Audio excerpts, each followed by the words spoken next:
¿Te gustaría participar en las reuniones semanales? ¿Y poder conocer más acerca de Dios? Lo único que tienes que hacer es contactarnos por las redes sociales que estás viendo ahora mismo en la pantalla. Estas mismas las encontrarás en la descripción de cada reunión de este canal. No te pierdas esta oportunidad. Esperamos ansiosos tu participación. Y sé parte de esta gran familia online.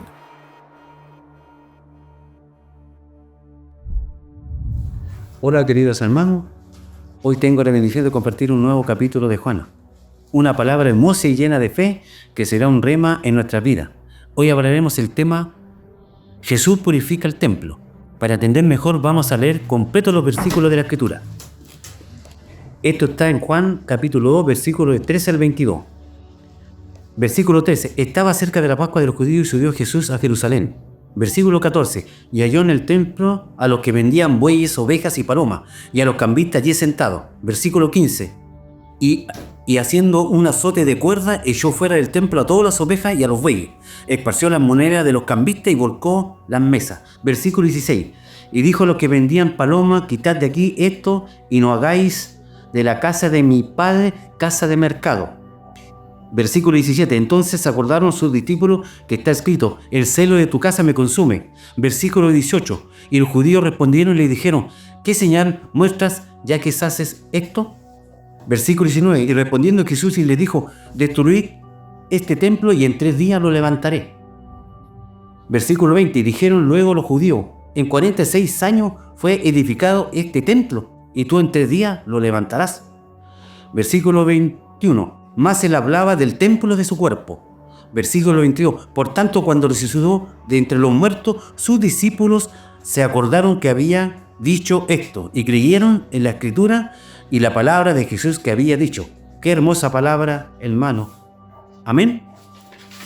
Continuamos. Para entender mejor esta palabra, vamos a ir analizando los versículos uno a uno. Vamos a la Escritura, Juan capítulo 2, versículo 13. Estaba cerca de la Pascua de los judíos y subió Jesús a Jerusalén.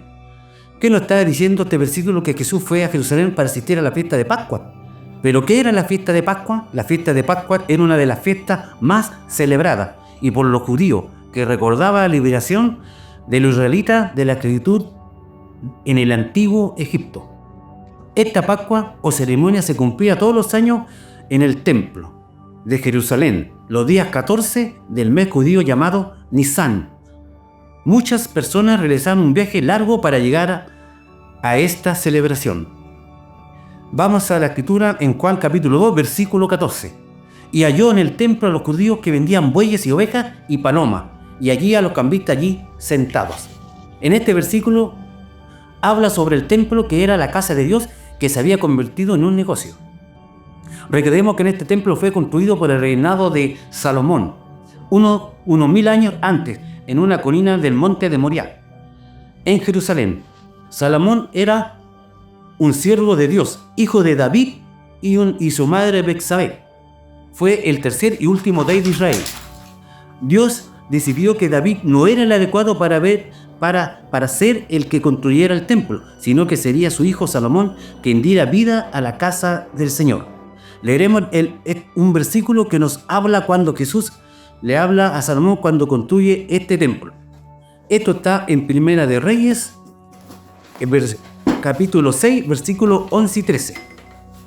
Versículo 11. Y vino palabra de Jehová a Salomón diciendo, versículo 12. Con relación a esta casa que tú edificas, si anduvieres en mis estatutos e hicieres mis decretos y guardares todos mis mandamientos, andando en ellos, yo cumpliré contigo mi palabra que hablé a David tu padre. Versículo 13. Y habitaré en ella en medio de los hijos de Israel y no dejaré a mi pueblo Israel. ¿Qué nos enseña este versículo? Que el Señor quería un templo para adorar a Dios, no para otros fines. Pero, ¿qué le ocurrió al templo tiempo después que fue destruido? Los babilonios lo destruyeron por alguna represalia y rebelión política para debilitar al pueblo judío. Hablamos y conocimos un poco del templo. El templo siempre era visitado por una multitud de visitantes, fieles y sacerdotes que celebraban ritos y sacrificios. Ahora vamos a ver quiénes eran las personas que Jesús menciona que iban al templo. Eran comerciantes, cambistas y mercaderes que viajaban con el fin de pagar el impuesto anual para el templo como una manera de ayudar a los adoradores y una forma de obtener dinero para el mantenimiento del templo. Los impuestos del templo tenían que pagarse con moneda local, de manera que los extranjeros tenían que cambiar su dinero. Estos eran los cambistas, los que a menudo eran deshonestos y cobraban un exceso de comisiones. Les hago una pregunta. ¿Qué vio Jesús que le causó tanto enojo? Vio actos que no eran de bendición para el pueblo de Dios. Debido a los viajes tan largos que realizaban, muchos peregrinos no llevaban sus animales. Jesús vio que existía la compra de animales que iban a sacrificar y hacer otras ofrendas voluntarias, pero a un precio excesivo. Dios nos enseña que nos debemos dar prioridad a las cosas económicas antes que Dios. Debemos honrar y cuidar la casa de Dios. El templo de Dios es para adorar y aprender su palabra. Vamos al capítulo de Juan, capítulo 2, versículo 15.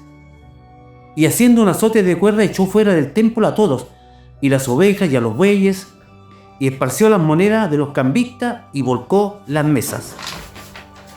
Podemos ver en este versículo que Jesús hizo un azote improvisado con materiales que encontró en el suelo. Antiguamente estos azotes servían para castigar a los actos incorrectos.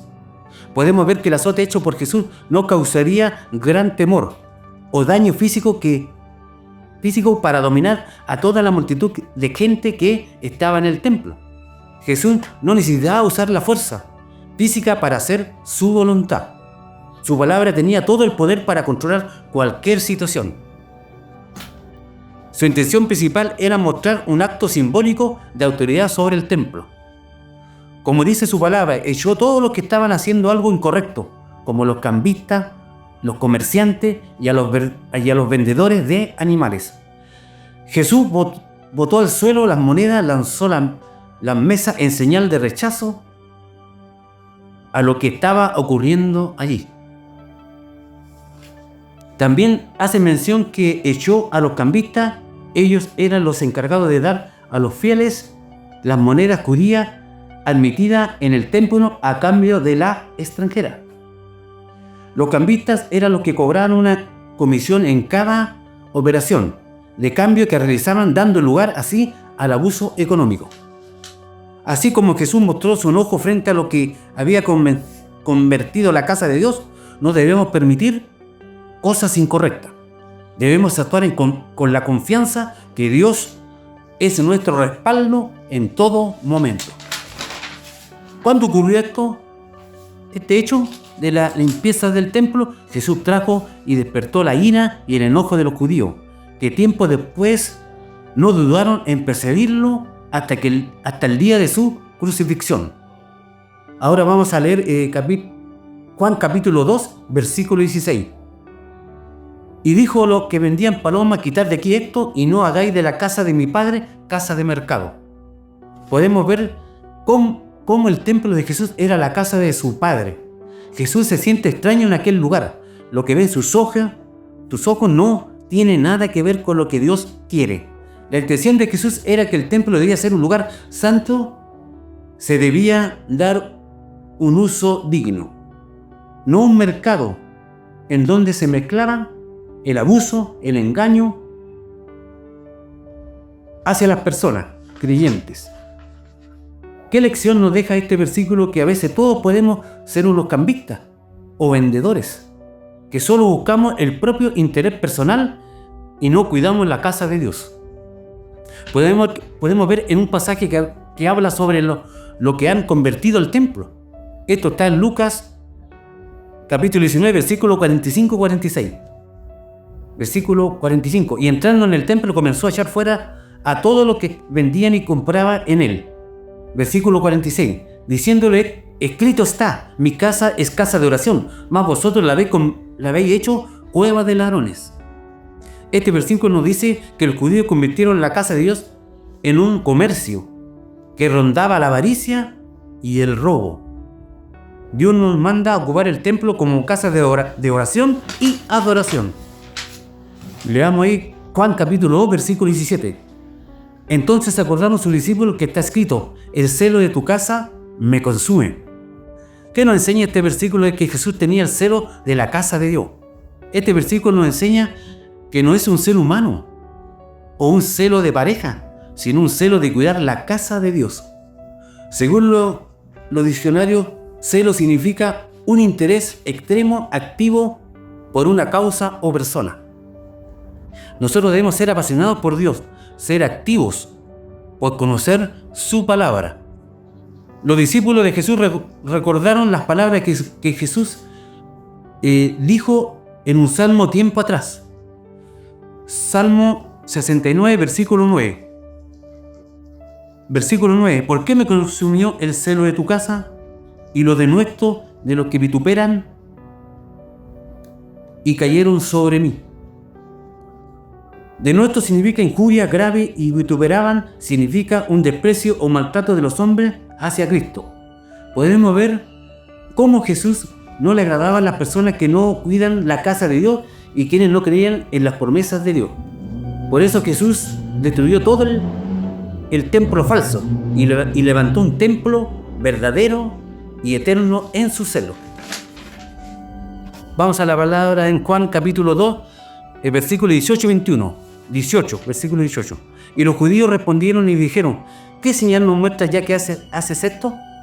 Versículo 19. Respondió Jesús y les dijo: destruid este templo y en 3 días lo levantaré. Versículo 20. Dijeron luego los judíos: en 46 años fue edificado este templo, y tú en 3 días lo levantarás. Versículo 21. Mas él hablaba del templo de su cuerpo. Queridos hermanos, podemos ver cómo la gente que estaba en el templo, ninguno de ellos se rebeló contra Jesús. Ninguno de los visitantes lo ataca físicamente o le dice algo verbalmente para detenerlo, porque en el fondo de su corazón sabían que estaban actuando mal en la casa del Señor, convirtiéndolo en un mercado. Los judíos enfrentaron a Jesús pidiéndole una prueba milagrosa que garantizara la fe, diciéndole: ¿qué señal nos muestras ya que haces esto? Jesús le responde a los judíos con una señal muy diferente a lo que ellos pedían. Los que estaban en el templo querían que Jesús manifestara una señal como prueba de su autoridad. Jesús le dice: rompiendo, destruí el templo y en 3 días lo levantaré. No se refiere al templo de piedra ni al templo físico, sino a su propia persona. Sabemos que este templo se demoró años en construirse. Podemos ver que Jesús le responde que en 3 días lo levantaré. Se refiere a su propia resurrección al 3er día. Se refiere a su cuerpo, el cual después de muerto volvería a la vida a través de la resurrección. Él quería enseñarle a los judíos que nosotros somos el templo, que ellos estaban destruyendo el templo de Dios con su proceder, pero que Él lo levantaría de nuevo a pesar de que ellos le habían destruido con sus propias acciones. Pero Dios quiere que tengamos presente su cruz y su resurrección. Debemos aferrarnos a los tiempos perfectos de Dios. No debemos afanarnos con cosas del mundo. Debemos esperar en Dios, como habla en Salmo 27, versículos 13 y 14. Versículo 13. Hubiera yo desmayado si no creyese que veré la bondad de Jehová en la tierra de los vivientes. Versículo 14. Aguarda a Jehová, esfuércete, aliéntese tu corazón si esperas a Jehová. Debemos confiar y esperar pacientemente en Él y mantener firme nuestra fe, sabiendo que veremos su voluntad. Vamos a leer Juan capítulo 2, versículo 22. Versículo 22. Por tanto, cuando resucitó de entre los muertos, sus discípulos se acordaron que había dicho esto y creyeron en la Escritura y la palabra que Jesús le había dicho. Al pasar el tiempo, muchos discípulos de Jesús seguían recordando sus palabras pero sin entenderlas. En este momento todas las personas interpretaron sus palabras literalmente pensando en el templo físico de Jerusalén. Pero Jesús no estaba hablando de manera simbólica sobre su propio cuerpo, que sería crucificado y resucitado al tercer día. ¿Cuándo ocurrió la resurrección de Jesús? Muchos discípulos recordaron la palabra que dijo, ¿entendieron el verdadero significado? Esto lo llevó a fortalecer su fe en la Escritura y confirmando que él había cumplido las profecías y sus propias promesas sobre su resurrección. Vamos a leer Juan capítulo 2, versículos del 23 al 25. Versículo 23. Estando en Jerusalén, en la fiesta de la Pascua, muchos creyeron en su nombre viendo las señales que hacía. Versículo 24. Pero Jesús mismo no se fiaba de ellos, porque conocía a todos. Versículo 25. Y no tenía necesidad que nadie le diese testimonio del hombre, pues él sabía que lo que había en el hombre. Esto habla de que Jesús conoce a todos los hombres. Podemos ver que el Señor permaneció en Jerusalén durante tiempo en el cual hizo muchos milagros y señales que llamaron la atención de muchas personas que asistían con motivo de la fiesta. Había mucha gente que se sorprendía de los milagros que hacía y creyeron en él, pero no se convirtieron en discípulos. Jesús tenía una profunda comprensión de la forma de actuar de las personas. Él era conocedor de todos los hombres. Esto nos enseña a reflexionar sobre nuestra relación con Jesús. Él conoce todo sobre nosotros, nuestras necesidades emocionales, nuestras fortalezas y debilidades. También nos enseña que puede ser comprensivo, pero también puede ser exigente. Él nos llama a seguirle, a renunciar a nuestra vida y a tomar su cruz para seguirlo. Y para terminar, vamos a Mateo capítulo 16, versículo 24-25. Versículo 24. Entonces Jesús dijo a sus discípulos: si alguno quiere venir en pos de mí, niéguese a sí mismo y tome su cruz y sígame. Versículo 25. Porque todo aquel que quiera salvar su vida, la perderá. Y todo el que pierde su vida, por causa de mí, la hallará. Eso ha sido la palabra, queridos hermanos. Y tengan un bendecido día. Que Dios les bendiga. En el nombre del Padre, del Hijo y del Espíritu Santo. Amén. Bendiciones.